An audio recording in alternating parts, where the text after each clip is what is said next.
بسم الله الرحمن الرحيم.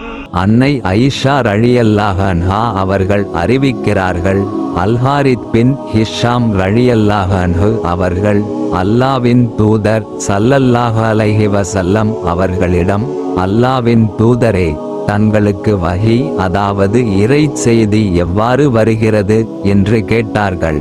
அல்லாவின் தூதர் ஸல்லல்லாஹு அலைஹி வஸல்லம் அவர்கள் கூறினார்கள், சில சமயங்களில் அது மணி ஓசையைப் போன்ற ஓசையுடன் எனக்கு வருகிறது. அதுவே எனக்கு மிகவும் கடினமானதாக இருக்கும். பின்னர் அந்த வஹி என்னை விட்டு நீங்கியதும் அது கூறிய அனைத்தையும் நான் மனதில் பதித்திருப்பேன். சில சமயங்களில் வானவர் ஒரு மனிதரின் உருவத்தில் எனக்கு தோன்றி என்னுடன் பேசுவார். அவர் கூறுவதை நான் நன்கு புரிந்து கொள்வேன்.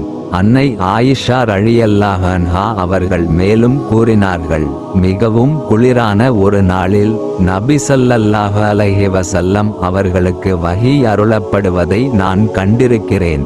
வஹியின் தாக்கம் அவர்களை விட்டு நீங்கியதும் அவர்களின் நெற்றி வியர்வையால் சொட்டிக் கொண்டிருப்பதையும் நான் கண்டேன்.